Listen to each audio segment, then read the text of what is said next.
안녕하세요. 모든 퇴직자들의 로망이 되고 싶은 캠핑 유랑입니다.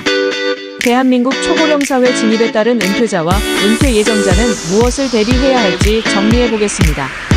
퇴직하고 출퇴근 시간대가 아닌 시간에 대중교통을 이용하면 연세 지급하신 분들이 정말 많습니다. 10명에 2명은 노인이라고들 하는데 실제는 훨씬 더 많아 보입니다. 고령화, 노령화란 게 수치로만 보이는 것이 아니라 이미 우리 일상에서 쉽게 볼 수 있고 겪을 수 있습니다. 고령화의 심각성과 개인이 대응하고 대비해야 하는 것들을 간추려 보았습니다. 요즘은 애기 울음소리만 들어도 천연기념물처럼 느껴집니다. 결혼이나 출산을 미루거나 하지 않는 것이 개인의 문제라기보다는 사회적, 국가적 문제이고 아주 시급해 보입니다. 국가적인 예산 지원과 집단지성을 모아서 이 문제가 더 악화되기 전에 해결의 실마리를 잡았으면 좋겠습니다. 우선 65세 이상 인구에 대한 간단한 현황과 향후 어떻게 변할지 살펴보았습니다. 대한민국은 2025년에 65세 이상 인구가 20.3%를 넘어서며 초고령 사회로 진입할 것으로 예상됩니다. 2023년 기준 60대 인구는 처음으로 40대 인구를 추월했으며 65세 이상 고령 인구는 1,000만 명을 넘어섰습니다. 은퇴 가구의 경제적 현황은 아주 심각합니다. 은퇴 가구의 연평균 소득은 비은퇴 가구의 약 45% 수준이며 66세 이상 은퇴 연령층의 상대적 빈곤율은 39.3%로 OECD 국가 중 가장 높습니다. 은퇴 가구의 평균 순자산은 4억 5천만 원 이상이지만 대부분 부동산 등 현금화하기 어려운 자산에 묶여 있어 자산의 역설에 직면해 있습니다.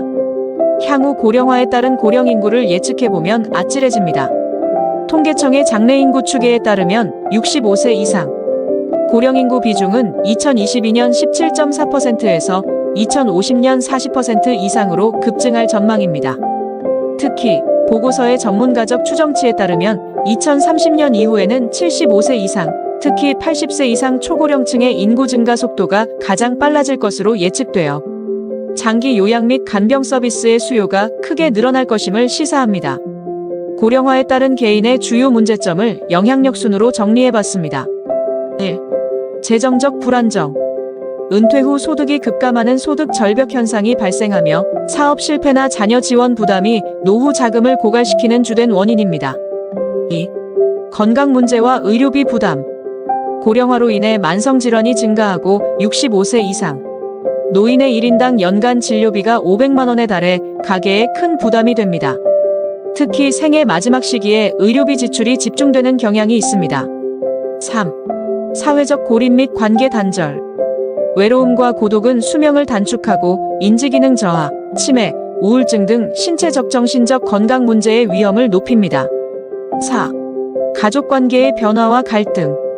은퇴 후 함께 보내는 시간이 늘면서 부부간의 성격 및 가치관 차이가 부각되어 황혼 이혼의 원인이 되기도 합니다. 먼저 개인 차원의 대응 방안에 대해서 말씀드리겠습니다. 1. 재정. 젊을 때부터 소득의 50% 이상을 저축하고 세제 혜택이 있는 연금 계좌를 활용하는 등 공격적인 재정 관리가 필요합니다. 은퇴 후에는 4% 룰과 같은 안정적인 자산 인출 전략을 세워야 합니다. 2. 건강. 중강도 유산소 운동을 150분 이상을 하는 등 근력 운동을 병행하고 규칙적인 수면과 금연금주 등의 건강한 생활 습관을 유지해야 합니다. 3. 사회적 관계. 은퇴 전부터 취미 활동이나 평생 학습을 통해 자신과 맞는 공동체에 적극적으로 참여하여 사회적 관계망을 구축해야 합니다. 4. 부부관계. 은퇴 후의 생활 방식, 취미 활동, 재정, 계획 등을 배우자와 미리 상의하고 서로의 차이를 존중하며 각자의 시간을 갖는 따로 또 가치의 가치를 추구하는 것이 중요합니다. 쉬운 것 같으면서도 어렵고 어려운 것 같으면서도 쉬운 게 은퇴 준비인 것 같습니다. 고령화에 따라서 더 알차게 준비해서 부족함이 없이 더할 나위 없이 건강하고 행복한 은퇴를 맞이하기를 캠핑 유랑이 응원합니다. 감사합니다.